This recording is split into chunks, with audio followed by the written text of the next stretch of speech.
शौहर चुपके से अपनी पहली मोहब्बत को एक्वेरियम ले गया ताकि वो जलपरी को देख सके, लेकिन इसे ये अंदाजा नहीं था कि वहाँ मौजूद जलपरी खुद उसकी अपनी वाइफ थी। जब जलपरी वाइफ ने अपने हस्बैंड और उसकी पहली मोहब्बत को किस करते हुए देखा तो इसका दिल मुकम्मल तौर पर टूट गया और उसके साथ साथ इसका जिस्म भी तेजी से तब्दील होने लगा। पता चला कि वो औरत दरअसल एक जलपरी थी। 8 साल पहले जब वो महल में मशक कर रही थी तो अचानक इसकी मुलाकात एक आदमी से हुई जो समंदर में डूब रहा था। नरमी और हमदर्दी की वजह से इसने इसे कंधे पर उठाकर किनारे पर पहुंचाया, मगर जब इसने इस आदमी का चेहरा देखा तो वो पहली नजर में ही इसे दिल दे बैठी। चुनांचे इसने अपनी 100 साल की रूहानी ताकत इस्तेमाल करके इसे बचाया और फिर इस आदमी के साथ इसके घर चली गई। जल्द ही वो एक दूसरे के इश्क में मुब्तला हो गए। शादी के बाद उनके यहाँ एक प्यारा सा बेटा पैदा हुआ। इन 8 सालों के दौरान हस्बैंड हमेशा खुद को बहुत अच्छा जाहिर करता रहा। औरत हमेशा यही समझती रही कि वो दुनिया की सबसे खुश नसीब जलपरी है। फिर एक दिन इसने अपनी आंखों से अपने हस्बैंड को बेवफाई करते देख लिया। तब जाकर इसे अंदाजा हुआ कि इसका हस्बैंड इतना वफादार नहीं था जितना वो समझती थी। जब जलपरी के कबीले के बुजुर्ग को अंदाजा हुआ कि वो धोखा खा चुकी है तो इसने इसे फौरन समंदर वापस लौटने की नसीहत की, क्योंकि इसका भाई एक गुस्से वाला शहजादा था जो खानदान में सबसे ज्यादा लाडला था। अगर इसे पता चल गया कि इस औरत को इंसानों ने धोखा दिया है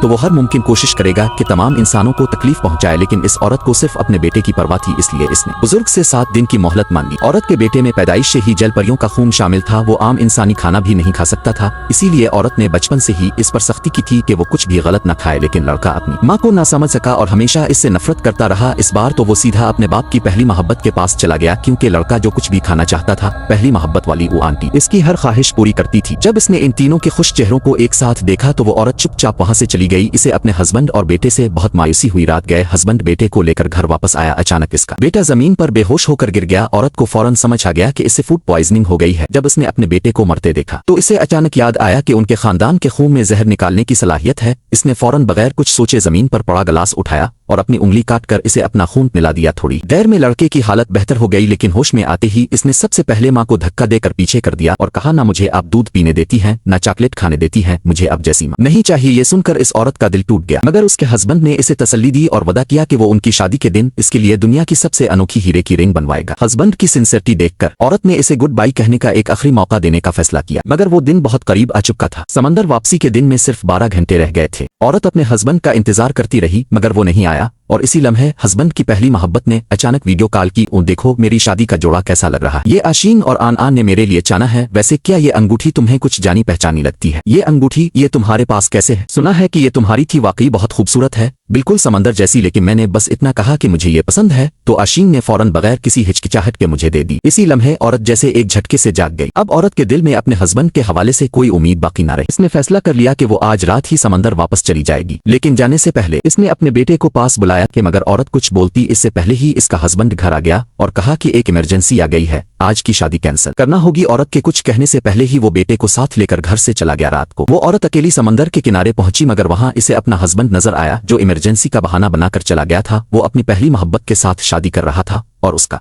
अपना बेटा उनकी खुशियों का गवाह बना खड़ा था। वो औरत जैसे टूट कर बखर गई थी। एंड इसी टाइम अचानक तूफान आ गया। औरत को फौरन समझ आ गया कि इसका भाई आ रहा है। अफसोस अब बहुत देर हो चुकी। इसका भाई इसे ढूंढने आ रहा था। अगर इसे पता चल गया कि इसकी बहन के साथ ये सलूक हुआ है तो मेरा हस्बैंड और बेटा दोनों जिंदा नहीं बचेंगे। बेटा और बाप इस औरत को जाते हुए देखकर उसके पीछे भागते हैं और इसे कहते हैं कि मत जाओ। बेटा बार बार अपनी माँ को वज़ देता है कि रुक जाए मत जाए, लेकिन अब बहुत देर हो चुकी थी। वो औरत अपने बेटे और हस्बैंड को दफा गुड बाय कहती है और उसके साथ ही समंदर में छलांग लगा देती है। बाप और बेटा चीखते हुए इसे रोकने की कोशिश करते हैं, लेकिन अब बहुत देर हो चुकी थी। Please like and subscribe.